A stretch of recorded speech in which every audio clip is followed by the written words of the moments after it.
We want to welcome you all in on this Friday to Coronavirus Inside the Arizona Numbers. And I'm sure many of you heard that the case numbers are climbing fast in Arizona. We're seeing week over week increases, and we wanted to get you all up to speed on how things look right now. So many of you making decisions for your family, and you know their health and their lifestyle best. We're just here to help you find the numbers you need to make the best decisions for your life. Garrett Archer, our data guru, joining us. Garrett and I saw each other in person yesterday, albeit covered in masks, and practicing some shots that we're getting ready for our election night coverage for all of you. But of course, we still here today, still keeping you up to date on all the things happening with coronavirus. So put your questions in the comments. We'll try to get to as many of them as we can, although now that we're only meeting week to week, got a lot of info to cruise through really quickly to get everybody up to speed. So Garrett, these week over week increases have been concerning to folks. It's a quite a big percentage week to week. Yes, absolutely. Hi, Katie. And yeah, we're looking at week to week growth right now. So I've got the AZDHS site pulled up. We'll just start there. This is Arizona, just the statewide numbers, and you can see we're not going to count this last week right here because it's not done yet, October 18th. So right now, what you can see is October 11th, 5,700 cases. Prior to that, 4,800 cases. So that is a growth of almost 1,000 cases just in 1 week that we're seeing right now statewide. Now there are some sort of hot spots that we need to consider. First one to look at is Greenlee County. Something happened in Greenlee County in the last week, and Greenlee County is a very small county, but as you can see, 28 cases in 1 week, and it was this last week. They have nothing to even suggest that was there in the peak period. So something happened, some sort of event, something occurred that caused them to spike the way that they did. We're also seeing spikes in Coconino County.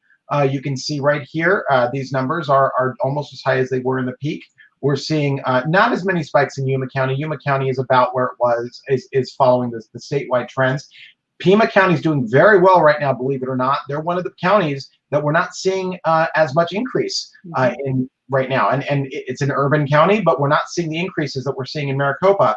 Maricopa County is obviously the largest county, showing the most amount of increases just in terms of raw numbers. And then all of these others, you can see most of the counties are sort of filling or following the state numbers. Gila County is another one that we're seeing very recent spikes that we don't know what to attribute it to quite yet, but certainly something's going on over there that caused some major spikes over there as well.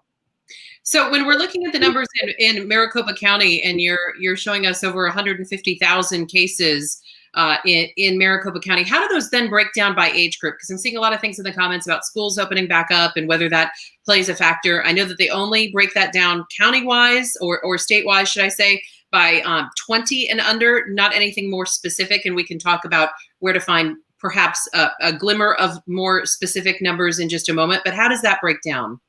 So the case counts in Maricopa County, less than 20 is about 13% of the confirmed cases. That is slightly higher than it has been. We are seeing gradual increases in these numbers, but it's not significantly so compared to the other age demographics. There are days in which these numbers right here outgrow the others by pretty significant margins, but they're fairly uncommon. They're about every 2 days out of 7 days in the week. This demographic will increase higher than the others. Other than that, they usually track along the same course. But that's what it is. You can see statewide, it's 14%. It's a little higher statewide. And we'll of course go into the zip codes and school district numbers in Maricopa County as well. Yeah, we're getting so many questions on that. We'll be sure to make time for it as well. But if you're interested in looking at those percentages a little bit closer, you can find them on the AZDHS page. That's azdhs.gov. And click through to your county, and you can find a bit more about how that breaks down age-wise and a few other factors that are in there. Okay, Garrett, when we're looking at some of these numbers and they're coming back, they come to us, we get a report every 24 hours, but then they're plugged back in based on the date of collection. So that takes out any changes, like if somebody got their results back in 3 days and somebody got them back in 2, but they're all counted on Tuesday, then they go back and they're plotted in the specific collection day. So when we look day by day, what is our highest, most recent day, if you will, as we see this curve starting to go back up? A couple days ago, a week ago, where are we in that? Yeah, we do have, so we did have a case day, the first case day since August that was over 1,000 occurred on October 19th. And this is the actual date of collection, mind you. I know we've been, people report, oh, the AZDHS had, 1,000 cases today. You usually hear that in a report. Right. But most of those cases, as Katie said, are not on the day of collection. These are just cases that could be, I mean, in some cases added as far back as in August. Not as recently, not as much, but still, those cases can be pretty much anywhere. But the date of collection, the actual epi curve, as a epidemiologist would call it, shows that our highest date, October 19th, that's not our highest date, that's our highest recent date of 1,100 cases on October 19th. You have to go all the way back to basically the early August to get to that number. Okay. So let me share some information really quick. I'm going to go to my my actual internal charts. So this is the epi curve right here. This is the actual data collection with a 7-day margin on it. You can see the increases are a little smoothed out, especially in this area right here where the antigen tests happen. They're not as heavy. But as you can see, there is a sustained growth in this area right now. And we just, it is continuing. We do not have a break in this growth at this point. As you can see, it's nowhere near what it was in June and July as far as this sort of shooting up like a rocket. We're growing at about a clip of anywhere from 15 to 25% on a daily basis. We go to tests. There is a margin of testing being considered in this. We are testing more than we were in late August and September. It's now at the point where we're testing about where we were at the very sort of end of when the pandemic was really turning down. We're testing at about that rate right now. Yeah. About, as you can see, 12 to 13,000. That's what it is. Today, in fact, you can see 14,000 tests were added just in the last week. Yeah, that's a substantial number too, compared to what we were seeing even just last month. Yes. And then, of course, we have to look at the death curve. It's very important. You can see, although deaths are always the most lagging indicator, right now, deaths have not increased. We're still at a level position with deaths, and that's obviously good news right now. We'll see if this sustained increase does also increase the death numbers. Our ICU numbers are actually going down right now, which is great news because obviously in the case of COVID-19, a lot of the deaths come from the ICU units, and right now our ICU units are slightly going down. They're sort of separating from the other hospitalization types right now, which is nice to see. Has the percentage of people hospitalized based on the total number of cases changed very much? Because for almost all of this pandemic, I mean, since we've been on here all summer and now into the fall, we're kind of seeing about, if you get COVID, about anywhere from 9 to 11% of those folks here in Arizona are then ending up hospitalized. Are we right around that 9 to 11% still? Yeah, we're still in that 9%. I can take you over there. I just wanted to show you the chart. This is a normalized chart of the hospitalization COVID-19 data. And you can see the blue being the emergency room visits going up a tick, but really just staying fairly level. The ICU is in the red, and you can see it's starting to diverge from the inpatient, which is the general acute care, which is still going up at this point. We are still, for the most part, not where we were in April in most of these metrics, which is good news. So let's go to the hospitalization numbers right here. So 9% is where we are still. This is a good curve now. A long time ago, I would never have taken you to this curve because there's a lot of data that was missing. But right now, it's pretty good. It's reflecting what we should be seeing, which is an increase in hospitalizations going up until October 17th. It takes a little bit of time for this, so always ignore these numbers right here. If you ever look at this, don't ever look at this and say, oh, wow, look how quickly hospitalizations are going down. though this is where it's going to change the most. I mean, they're going to add a lot of hospitalizations to these 4 days right here. So always sort of stick with, 5 days back or so when you look at this. It gives you a better idea of what's going on. And you can see a slight increase. But still, for the most part, we're not admitting what we were admitting in April and May right now. So, I mean, we have to see where good news is good news. And good news right now is hospitalizations are still not where they were. Yeah, and we'll continue to excuse me, watch that very closely as we're seeing this increase in cases and see if that sort of shows up in some of those numbers as well. When we're talking about the Navajo Nation, it's a lot of people have talked about it because it's been such a hot spot over this. They've taken some really incredible measures to try to mitigate the spread there. They had curfews that were put in place for a very long time. Then they started to relax those curfews just a little bit. They had success with it. I'm seeing them putting curfews back into place a little bit more. And now I'm seeing they're reporting 70 new cases already. That's got to be one of the highest reports they've seen since at least August. Yes, this is one of the highest reports the Navajo Nation has seen since August. The last time I had a report of over 70, forgive me, I'm looking right now, and it is August 29th. They added 179 to the curve, which was completely uncharacteristic of them, which means that was a going back and doing a certificate, not a certificate match, but a check on other laboratories to see what was going on. So if you take that out of the equation, you take that 179 out of it, you have to go all the way back to July 17th to get to 70 cases. Now, here's what you need to know.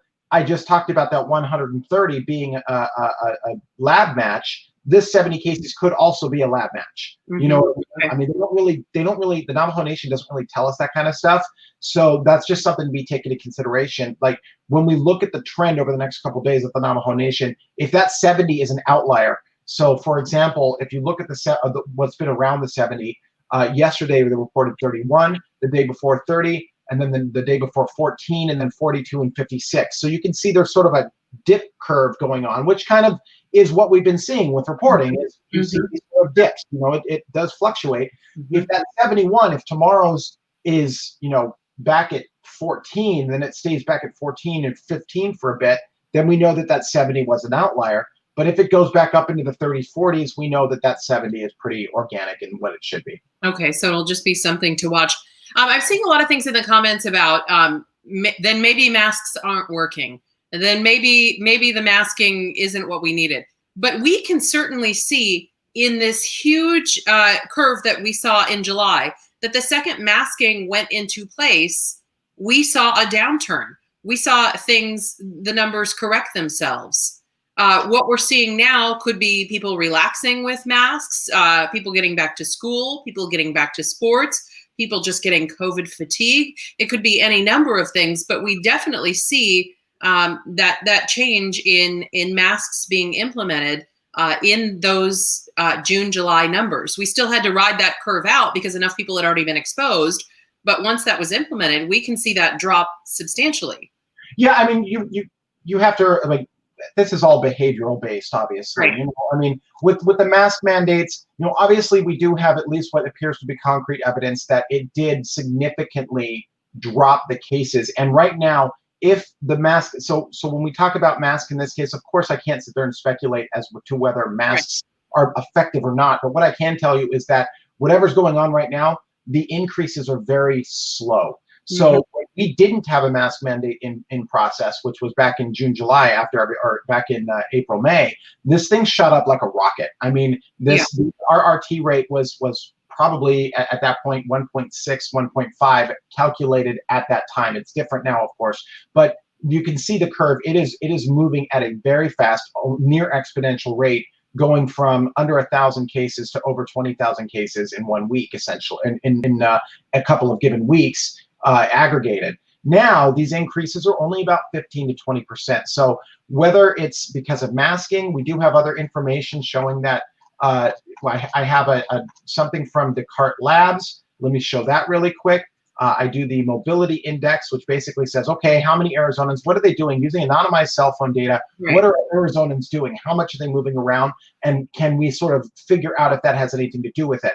What this shows is at this very moment, as cases are increasing, we are at a peak in mobility that we haven't seen since the beginning of the lockdowns. Now, obviously, we're not even at where we were. This is an index, and how indexes work is this is 100, and this is everything obviously below that index. So right now we're at about 70% of where we were in early March as far as movement is concerned. But again, this is the highest we've been.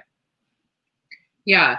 And Garrett, as we as we look at that, if we can go back to that map, it's so interesting to see what is the start date right there. It's kind of hard to read. I know a lot of people are watching on their cell phones as well. Is that as far back as April or only to June when we're looking at it? Goes to March 15th. March 15th. About March 15th is when they started doing this. Let me see. I know I've got that ABC 15 logo there, and it starts at about March 15th. That's when the anonymized cell phone data really started to come out. Yeah. All right. Well, that was the next thing I was going to ask about is the mobility and how much people are out and about. It feels like people are out a lot more than they have been in recent months. And I know a lot more people are going back to school or feeling a little bit safer or going back to work, going back to school, whatever it may be that takes them out of the house. Yeah. I mean, I will say anecdotally that anytime I've been out, I've noticed that the vast majority of people are wearing a mask and they're wearing it correctly. I actually see most of the time if I see anyone that's not complying with mask rules, it's normally or typically that they do have a mask on, but they've got their nose like uncovered. Right. That's again, this is anecdotal. This is just my experience. Yeah. So when we're talking about active cases that are out there right now, I know people say, I look at this number, it looks huge, it looks daunting when I see the number of cases in the state, or I see 8.4 million across the U.S. Here in Arizona, how many of the cases, what's the range of active cases you believe at this point? And it's got to be increasing. It is. It has been increasing for a couple of weeks now. I'm pulling it right now. So as you're telling me active cases, I'm like, oh, render. So, and this one takes a little bit of time to render. So yeah, because Garrett, we had for a very long time as the numbers started to get under control, we had seen it. Maybe the high point even be below 20,000 cases. It was well below. It was actually closer to 15,000 was the high point at one point. And it's been week to week that we've seen that range sort of increasing in there. And I know that one of the ways you calculate that, it's not like anybody gives out, well, not everybody gives out a specific recovery number, but what you're doing is you're taking the total number of cases, sadly subtracting the number of deaths here in Arizona out of it, then looking at the collection date and figuring how long that person possibly could have been sick beyond that or transmitting beyond that. And then that gives you the range that you can best estimate for how many people are active with this. Let me pull this up and I'll show you. This is my case curve that shows what active cases could be based on all of these numbers. And as you can see right now, it's at a slightly higher than typical. It's at 15.9 is what I estimate could be the low number of active confirmed cases, and I've got 24.2 as the number of confirmed high cases. So they're about 28 days. That's about what I have for that number. For that range. All right. Yeah. Okay, we want to get to some of the zip codes. I know everybody's always asking about that, and we'll talk about some of the projections and how things are looking for our state as well in just a matter of minutes. But just to refresh everybody, on Thursdays, that's when the school's dashboard is updated. It's a very helpful tool so you can see how things look in your neighborhood, in your school district, in your high school district, if your area is split like that, or your unified school district if it's not. And you want to check each thing. So you want to check the city, you want to check, and most cities, most are in the yellow. You want to check the zip codes, and then also check both your elementary school district and high school district so that you can get a really good sense of how things look down to your specific area. And we'll show folks where to find that, and then we'll go through a few of the zip codes to help you better understand. That is a fancy looking map. You were just setting up the Maricopa map, and I'm like, no, I'm going to throw a curveball at you, and I'm going to put out a different map. So this is a map by a Twitter user, jstone.org, John Stone. He's been tracking the zip codes for quite some time, and this is the growth in the last week. I just want to set up the Maricopa map with this before we go on to the Maricopa map. So this is what the growth has been. The colors on the bottom is the density of the zip code, and then the bars are the growth in COVID-19. You can see that 85009, 232 cases in the last week, by far the highest. Another very high growth zip code that we have in Maricopa County, 85142 in Queen Creek, has been considerably higher than some of the other zip codes. In fact, we have fairly large growth in some of these other zip codes in the outskirts too. 85255, 61, 85281, 65, not too bad for ASU zip code. We have some other interesting zip codes outside of Maricopa County. 85550, this is basically the San Carlos Tribal Reservation area. You can see massive growth in that one, and this is a very rural zip code, and so for that to have 136 in 1 week is pretty substantial. Nothing really going on in southern Arizona with the exception of Yuma County. These have always been a hot spot in Arizona, these two zip codes. Somerton right here, 85350, and that has had 119, and then 85364 has about 97. Both of those have been hot spots for quite some time. We'll go up to Flagstaff really quick and see what the Flagstaff zip codes look like. 75 in 86004 and 54 in 86001. One of the zip codes we're looking at today, there's no data on it, but we actually have a reporter up here at this zip code. Even though it only says 15, apparently there was a long-term care facility that has been hit up there, and that number should be increasing quite rapidly over the next couple of days, sadly. And there'll be more on that in our later broadcast. So this is an incredible look at it, though, and you can see how centralized those increase in numbers are too. Yeah, and definitely, as you would imagine, for the most part, you can see the denser zip codes, the darker blue zip codes, have higher numbers, and you would expect that. You want to see that. You actually don't want to see situations where you have high growth in low dense, less dense zip codes. That's just one of those things. It's like, wow, what's going on in that zip code that's creating that, because that's impacting more people in a smaller area than, say, something like, I don't know, Chandler 85225, very dense zip code and only 54 cases. Obviously, we don't want to see any growth, but that when you take that into terms with each other, it's not as bad. So I just wanted to set that up. You cannot find that map, DJ. You can see it. You can find it on Twitter. Look at the cute puppy she has with her. I know. She wants to see that map. As do I. It's awesome. That's a great looking map. If you go to, I'm going to give this to producer Carrie so she can put it in the links. This is the Twitter follower you can go to. He is the one that produces this map. I ask him for it, and he kindly gives it to me on a regular basis. And I asked him for it today because it's Friday. We'll get that up there so that she can follow him on Twitter as well, because that is J Stone. Yep, that's it. That's right. So now that I've set up the zip codes, we can now go to Maricopa County. Yeah. So the school's dashboard is the one that I always suggest checking on Thursdays. If you're maybe in a situation like my kid's school, they started to reopen and then they halted the reopening, not because of an outbreak, but because of the increase in numbers that they were seeing on these maps. So they're still worth checking every week, even if the school's back open. I'm seeing, though, two red spots already on this. Yeah, so something important to note about this versus the AZDHS data. The AZDHS data is about 2 weeks old. This data is about 1 week old. So we really want to focus on this data, especially since it's from Maricopa County. Pima County, for anyone from Pima County also has a fantastic dashboard that gives a lot of information at the zip code and school district level. We are going to focus on Maricopa, but Pima does have a great one too. But you can see right here, you have two very small areas, Carefree, that had a very high case per 100 2 weeks ago at 127, and then at 12% positivity.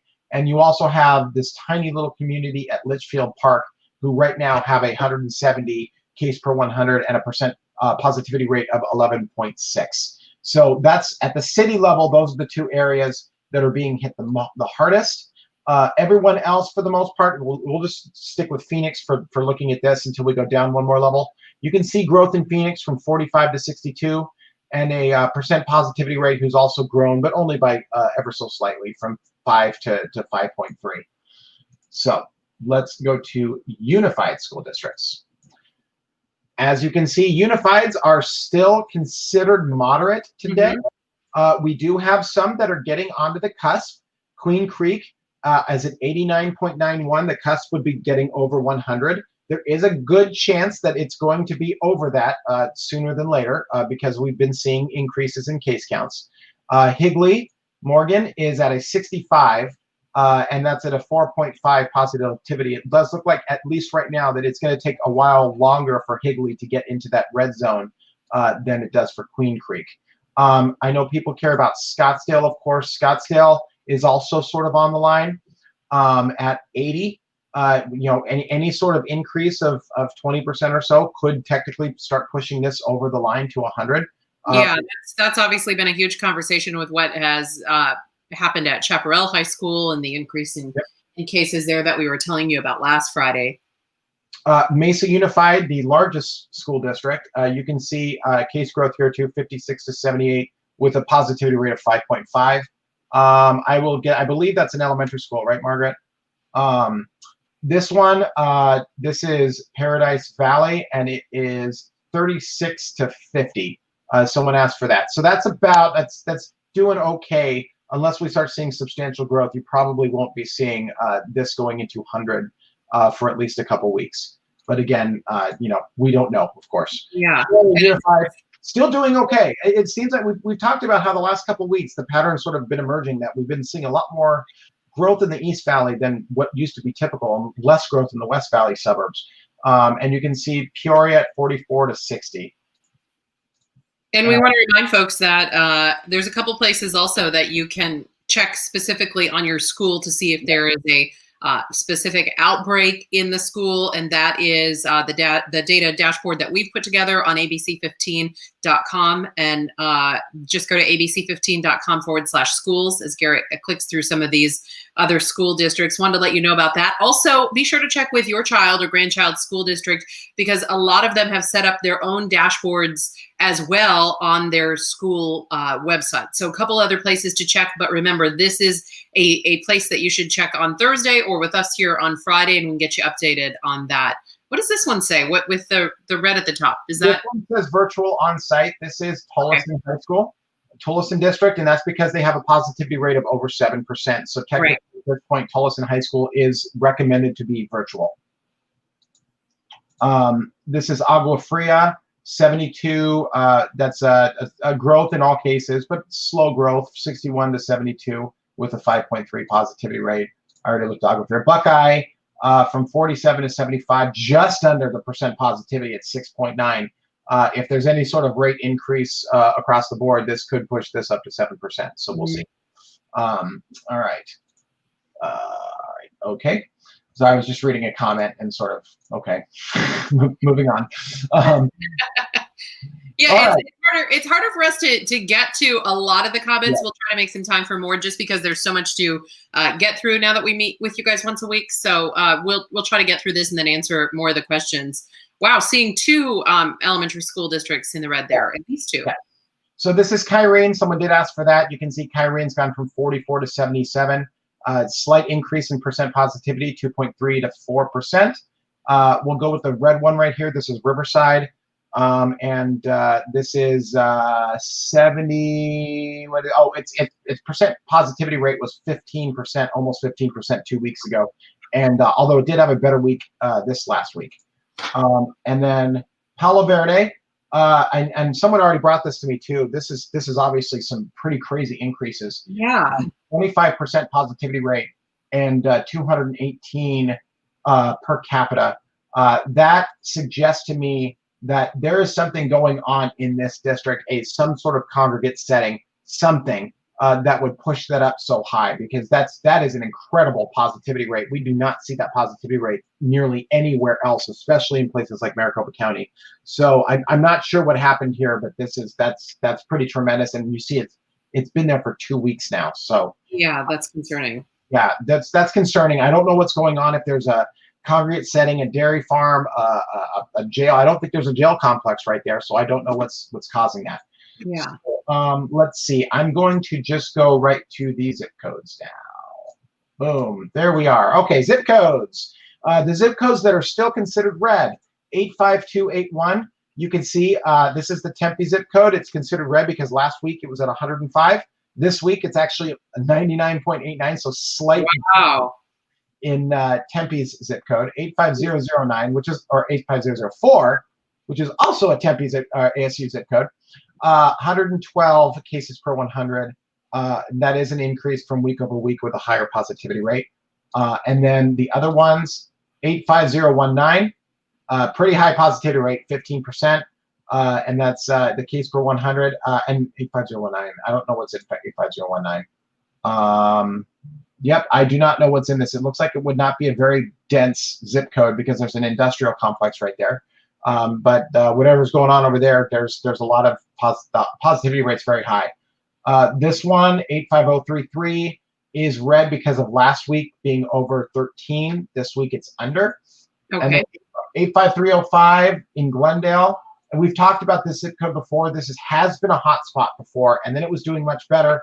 But it looks like something's going on at Glendale again. This one, you can see this is University of Phoenix Stadium.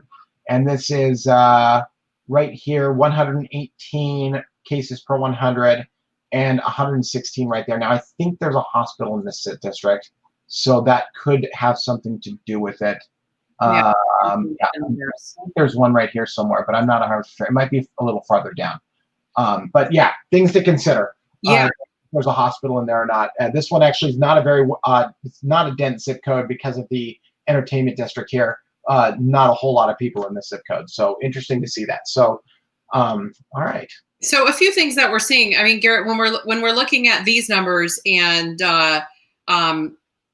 I don't know if folks are kind of feeling like it's the calm before the storm when they're looking at some of the numbers in Europe. We kind of were in this same situation once before, and if not twice before, as we watched things spread across Europe, and we kind of sat here with some increasing numbers, but nothing too crazy. I know some people who watch these numbers very closely say that this is another surge that we're at the beginning of here. But when we're watching this and we're seeing all these things happen in Europe, Europe's reported more than 200,000 coronavirus cases in one single day. That accounts for nearly half of all the new cases worldwide. The Czech Republic is growing faster than anywhere else in Europe. Ireland's saying they're shutting down. I mean, do you start to look at things and go, what do I need to do to really get ready for the second surge if it's on its way here, just like we saw last time? Yeah, I mean, it's a great point. How do you prepare for it? We have different climates, we have different behavioral attitudes in those different places, and it's interesting to see what's going on in Europe right now. I know that back early on in this pandemic, people were saying, "Oh, Europe is doing it right in all cases." Well, obviously, right now there's something going on in Europe. So, and it could be that people are heading indoors. I mean, it's winter in Europe, and Europe has winters. So. Yeah. I wonder, and it's all anecdotal, but if some of the higher mobility that we've seen around here is not only people having fatigue and just wanting it to be over, but also saying, I'm seeing what's happening over there, and I'm seeing it start to rise here, and I just want to get these things done, or that hospital visit taken care of, that doctor's visit, or something that they have to do in person, that they're looking to kind of get that done if it is indeed going to be like last time, and we see cases rising here as well. The only good news in all of this, I shouldn't say only good news, but hopeful news, is that we reported to you yesterday that the FDA has approved remdesivir. So it got full approval, and it's seen to shorten the recovery time. And one of the things, Garrett, you and I have talked about is this 14-day window of quarantine. Once you see these numbers, or you've had exposure, or heaven forbid, you've actually gotten COVID, that you're told to stay home for those number of days in quarantine. But they're looking at this a little closer and seeing if those amount of days can be shortened, that people could stay home, get a test, make sure they're fine, and then head back out to their workplace or to school. Yeah, and we are seeing right now that, at least in Arizona and likely in other places, that the hospitalization increases are not correlating with the increases that we're having on the case numbers right now. And I know they're lagging indicators, and you can do something to kind of put them together. But even right now, when you look at it, it does not appear that whatever's going on right there, it's really impacting the sort of a combination. And again, this is somewhat speculative, but there's more younger people that are being infected by this thing right now, and also it does appear that we have better treatments, and that's causing people to not have to be in the hospital as often. And of course that's not going to be with everyone. Obviously going to be situations in which someone gets hit really hard with this thing, but it does appear that we do have better treatments now. Yeah, and that's the other main thing. Are you financially ready to be in the hospital for a few days, or have to pay for healthcare if you do get this? And like we were saying before, about 9% of the cases end up hospitalized. 1% of those then ending up in the ICU. So it's something to think about, the financial impacts as well as the health impacts of that as well. Okay, so Garrett, some of the other things I want to get to, we just got a question about the R naught. I don't know that we've said it specifically. 1.14 today, I think it was. It is 1.15. 1.5. Okay. And it is. Let's see. I'll just go to it right now for the heck of it. And I know we don't do this show every day now, so we can't cover the R naught every day. But it has been at around 1.15 for the entirety of the week. So that basically is, I know that there's an 80% confidence in this, but realistically that means that they are very confident that it's growing at about 1.15. And that's what that's about what it should be at right now. Only 4 states in the green. That's interesting. Yeah, no, it's pretty much growing everywhere right now. You can see, when you look at how the entire curve goes, it has us at about 1.25 at the peak of this in May, and at about 1.15 right now. So, we'll see. That's actually, if you think about it, that's actually quite a bit of difference when we're talking about daily exponential additions. So we don't want to see this thing up at the 1.2, 1.3 range. Yeah. Okay, so something to keep your eye on, and as Garrett mentioned, since we aren't here with you each day, this is something that is updated daily. You can see last updated at, what is it, 8:15 this morning. So yeah, anywhere from 8:15 to 10:30 is when it gets updated. Yeah, so that's something worth taking a peek at each day. All right. I want to be sure and save a little time about the forecasting and all this and how things look.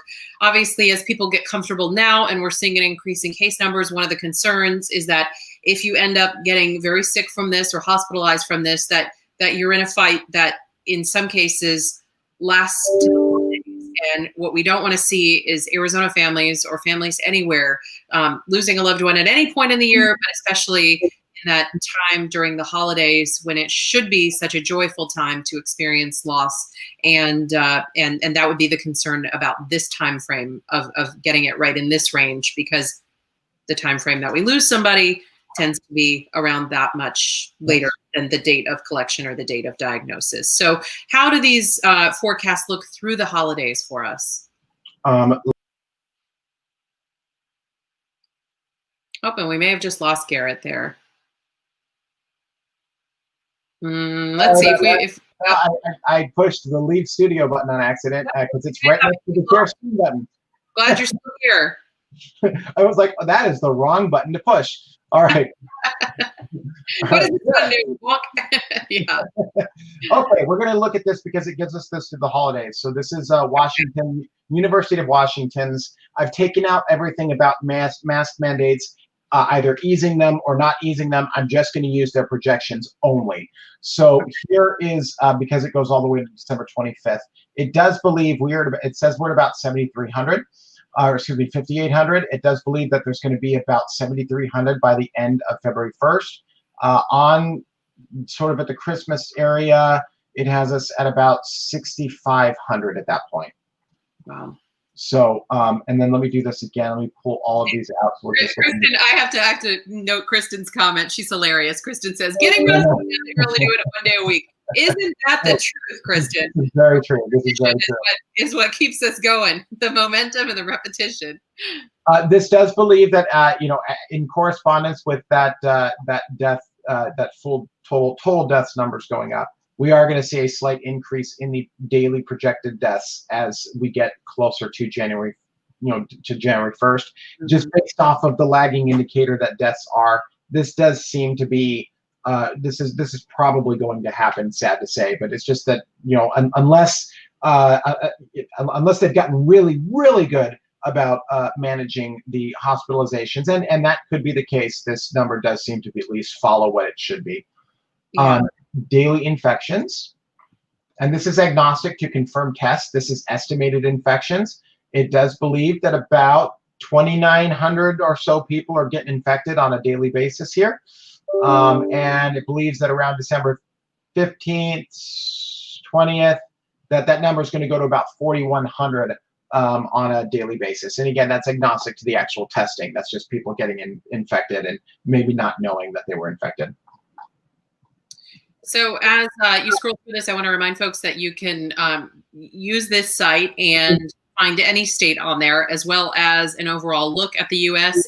and a look at other countries. They've pretty much, added everywhere now in that pull down menu. And this is affecting 189 countries now across the world. So you can find a little more information if you have loved ones overseas, or you just want to see a little bit more how that looks. An interesting study and a sad study came out, Garrett, of the more than 220 Americans that we've lost through all of this. They looked at how much of life was cut short. So they took, of the 220, how long that person would have likely lived and how many years would be lost. A dramatic but sad indicator, 2.5 million years of life cut short in those 220,000 Americans, because they said about half of them were under the age of 65, and how long they would have lived had they not. I mean, while it is absolutely true that this does mostly take people that have some sort of comorbidity, as you just pointed out, that doesn't mean that someone that has diabetes, that person could be in their 50s. Like, people live with diabetes throughout their entire life. So as you said, it has struck people and families a lot harder in some cases than others. Yeah. So as we sort of close here, we just have a few more minutes left. A few things to touch on as we look ahead to the weekend, and I also want to update folks, as we were talking about remdesivir before. Moderna, their vaccine, they also put out how expensive it would be, and we talk about money and all of this because people are looking at how much this would cost their family, especially if everyone got sick. The Moderna vaccine, though, priced pretty low at this point. $32 to $37 is what they'd be looking at the price once it gets out there. So, wanting to update you on all these things as we kind of talk about all of them as we go through the afternoon here. But so Garrett, as we look to the weekend and as we are watching these numbers, obviously this over 1,000 cases a day here in Arizona is very concerning. We're going to watch it on the weekend. Saturday will likely still be high. Do you think Sunday might still be high? Are you seeing that typical weekend lull in reporting still happening, or is that kind of yeah, we still should see lower numbers on Sunday and Monday. We did have, actually, I think it was last Monday, it was actually pretty high this Monday. I was pretty surprised. So yeah, it can happen where that and who knows? I mean, as administration changes, they could sort of say, okay, no, we've got it taken care of, where now we can get these done on Mondays. So we'll see if the pattern of reporting has changed, but they should be lower. We do look for, on weekends, the most important numbers are the CLI that comes out on a Sunday. That number is going to basically, all of these counties use that number to dictate if they are actually going to go back into substantial or whatever direction they're going to go. That CLI is very important in that. So how that recalculates is going to really show us what's going on at the hospitalizations. Right now, it's been fairly flat. Even with increasing hospitalizations, that CLI, which is that percentage of hospitalizations, is still pretty low, and that's obviously a good thing. Garrett, what day is the CLI updated, you said? Sundays. It's updated on Sundays. Okay. Update there. CDC does do an emergency room CLI update every single day. There is a dashboard for that on the CDC, but our AZDHS is a weekly dashboard, and it updates on Sunday mornings. Okay, so definitely worth checking out. Oh, thank you, Katie and Garrett. Thank you for helping us find the maps and the numbers. You two are doing a great job. Thank you so much. I appreciate that. And that dog is so cute. And I just saw Margaret ask a few minutes ago, when are you guys coming back to every day? So I want a matter of housekeeping here. Garrett is a data guru, especially when it comes to elections. Oh, there's I missed the days you aren't on. So Garrett is our guru, especially your background is in elections.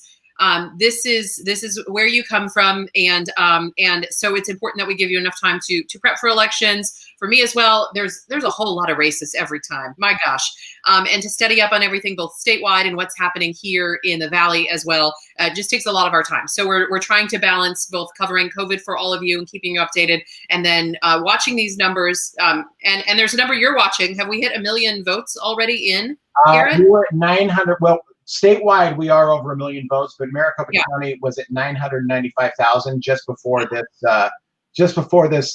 broadcast. So it's actually quite likely that if I run the script again, it's going to be over 1 million right now. So yeah, we're going to pass that. Just some perspective on that. That is just huge, Garrett. It's pretty big to get 11 days before an election to be over 1 million ballots, when really for all of 2016, Maricopa County only did about 1.03 million in the early ballots. That is wild, just wild. So we have a lot to prepare for in these final days. So that's why we've kind of trimmed back with all of you on COVID. We're still here for you online. Hopefully we're getting some of your questions answered there as well. Let me remind you where you can find us. Garrett is on Twitter at Garrett_Archer is the place to find him. I'm on Twitter at Katie Rammel. And then also for all of you who are watching on Facebook, you can find me at facebook.com/news from Katie. So these are the places to connect with us. Hopefully, if there's any other questions you have, we can answer them there. I do want to interrupt you and say breaking: Maricopa County has submitted more than 1 million. Maricopa County voters have submitted more than 1 million ballots. I mean, so wild. So many people involved in taking part in this election. So, by the way, if you have any voting concerns, we do have a reporter dedicated just to any voting concerns or stumbling blocks you're finding or any questions you have. Her email address is yourvote@abc15.com. She's got so many resources there, so much information. If you have anything you need answered, anything you need help with, and then of course our whole section on abc15.com, which is abc15.com vote. It's backwards for me pointing. abc15.com/vote. You can find all the information there as well. And of course, all of our coronavirus reporting on abc15.com/coronavirus. So hopefully we answered a few more questions today, got you up to speed on all the info and numbers as it pertains to Arizona. I told you where you can find us. We hope you join us for the evening newscast. A lot of them right now to keep you updated at 4, 5, 6, our newly added newscast over on CW at 9, and then back on ABC15 News at 10. Can we get a noise for old time's sake? Like your phone ringing? What was it? Oh, no, that was my phone ringing again. That's right. That's right. That's what it was. Mm-hmm. Yeah. All the friends that we've made on here. I can have my wife call really quick if you want. There you go. All right. We're going to leave it at that for today. We will see you back here next Friday. And in the meantime, connect with us on those social media sites to get any other questions answered. And we will see you guys next Friday. Be safe out there, everybody.